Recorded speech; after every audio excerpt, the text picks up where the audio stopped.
Welcome students on the next lecture on phenols part second। आज हम phenols के acidic nature के बारे में डिस्कस करेंगे। Acidic nature of phenols। सबसे पहले है आपका फर्स्ट पॉइंट है अपन रेजोनेटिंग स्ट्रक्चर्स देखेंगे फिनॉल के। फिनॉल में देखिए बेंजीन रिंग पर OH ग्रुप लगा हुआ है, हाइड्रोक्सिल ग्रुप लगा हुआ है। हाइड्रोक्सिल ग्रुप में जो बेंजीन रिंग के कार्बन से डायरेक्टली अटैच्ड है ऑक्सीजन, और इस ऑक्सीजन एटम के पास 2 लोन पेयर्स हैं।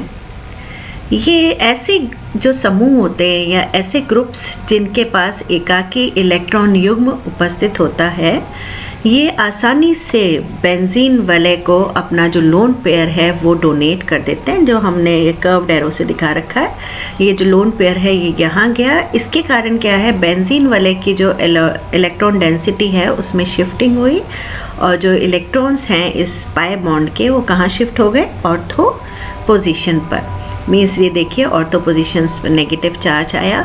ये जो नेगेटिव चार्ज ऑर्थो पोजीशन पर आया है या बेंजीन रिंग में आया है, ये क्या होगा, एक जगह स्थानीकृत ना रहेगा, विस्थानीकृत होगा या डीलोकलाइज होगा। देखिए इस तरीके से अब ये क्या हुआ, यहाँ इलेक्ट्रॉन्स आ गए और इस तरह से ये पाई बॉन्डिंग की शिफ्टिंग कहाँ हो गई, और पैरा पोजीशन पे आया। फिर ये दोबारा से आपके इलेक्ट्रॉन डीलोकलाइजेशन हुआ और फिर से नेगेटिव चार्ज किस पे आ गया, दूसरी ऑर्थो पोजीशन पर।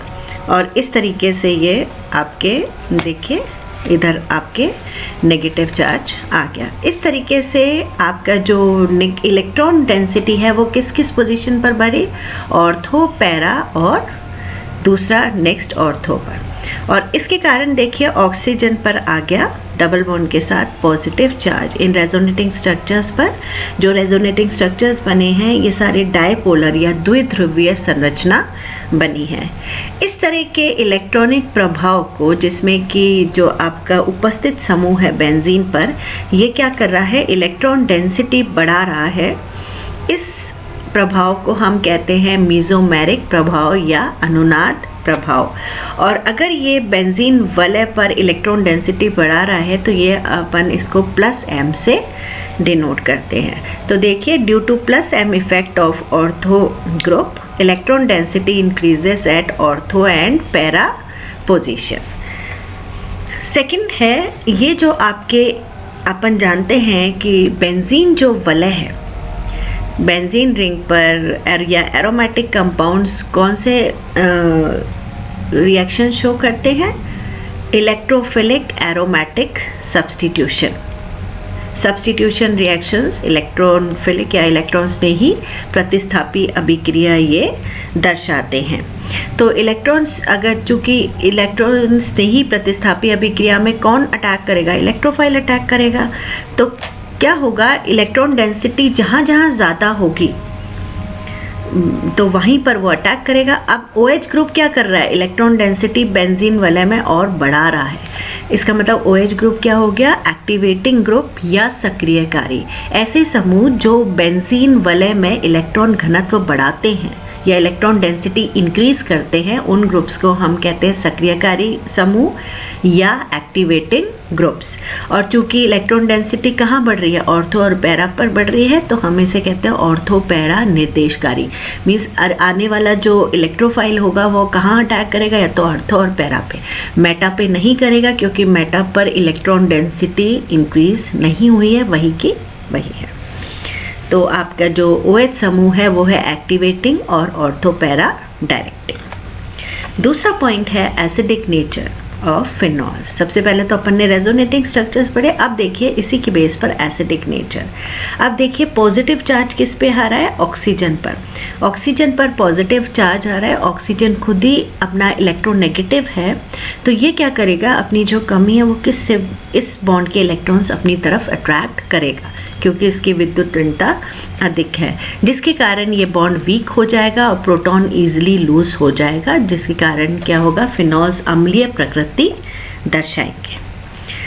अब अपन को जो नेक्स्ट पॉइंट है, अपने को ये पता चल गया कि अम्लीय प्रकृति ये दर्शा रहे हैं, लेकिन इतनी अम्लीयता नहीं होगी इसकी अंदर, ये दुर्बल अम्लीय प्रकृति दर्शाएंगे। इसके कारण अब फर्स्ट अपन को जो पॉइंट इम्पॉर्टेंट है इसमें वो है acidic nature of alcohols and phenols. अब दोनों की अपन देखें अम्लीय व्यवहार में क्या अंतर है, एलिफेटिक एल्कोहल्स और एरोमेटिक एल्कोहल्स में। देखिए दोनों का अपन इस तरह से अगर ये अम्लीय प्रकृति दर्शाते हैं तो किस तरह से प्रोटॉन लूज हो जाएगा और ये एल्कोक्साइड आयन बनाएगा एल्कोहल। इसी तरीके से फिनॉल्स में भी आप प्रोटॉन लूज करेगा और ये फिनॉक्साइड आयन में कन्वर्ट हो जाएगा। अब इन दोनों में देखते हैं कौन सा ज़्यादा स्थायी है।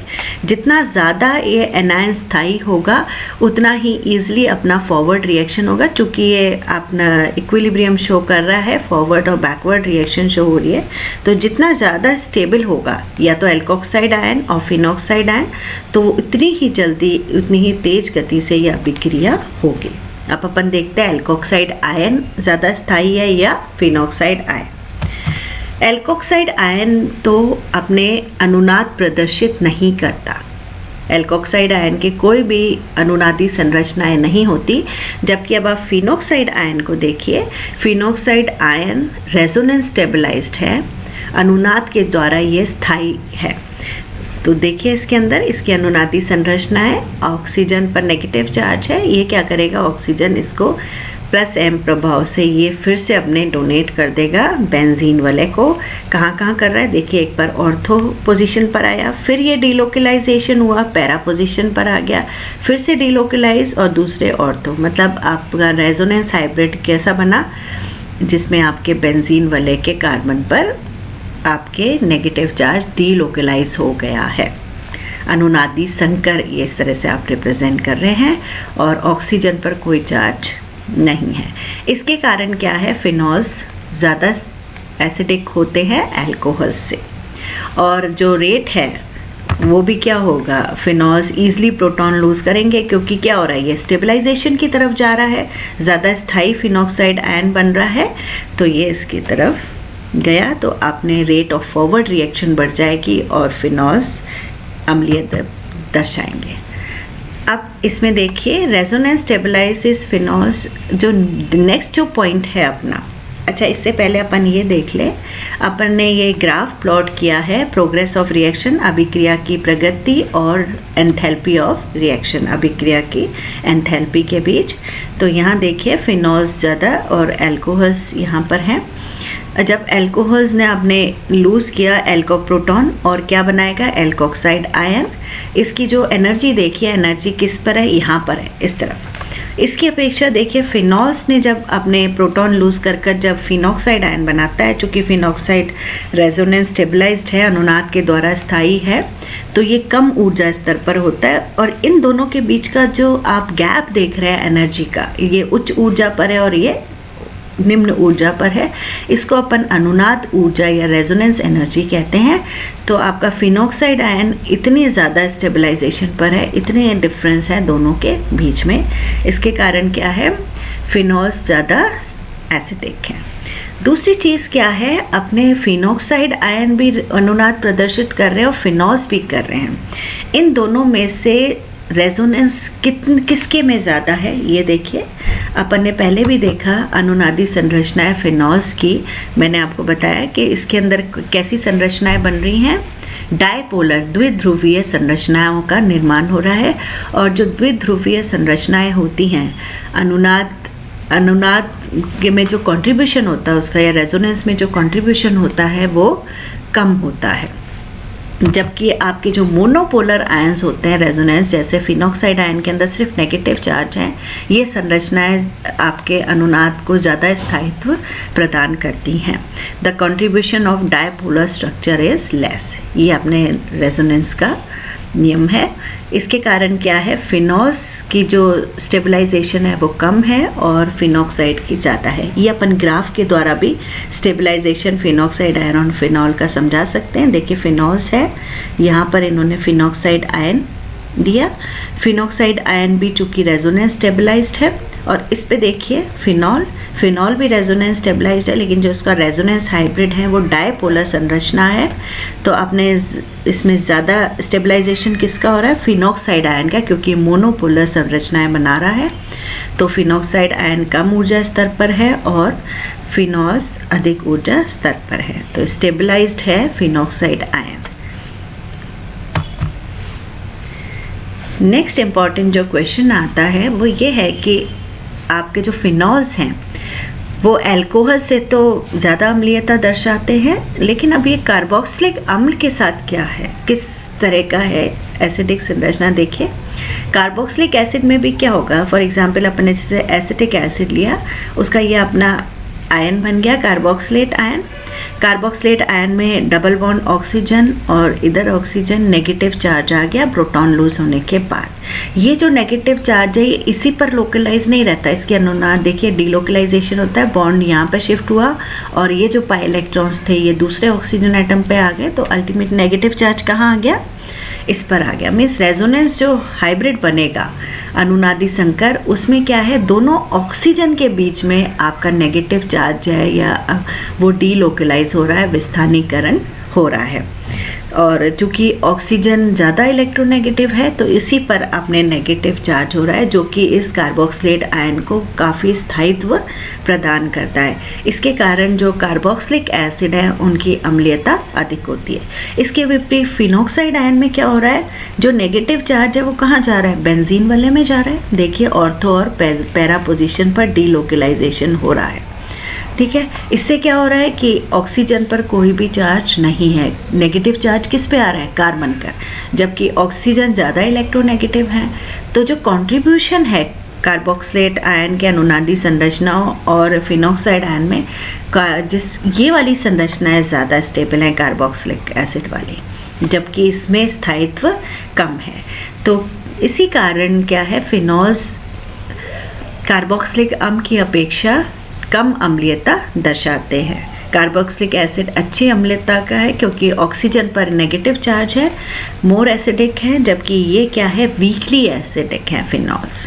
तो phenols are less acidic than carboxylic acids. देखिए इसमें in carboxylate ion the negative charge resides only on oxygen, whereas in phenoxide ion the negative charge is spread over benzene ring and hence lies on carbon.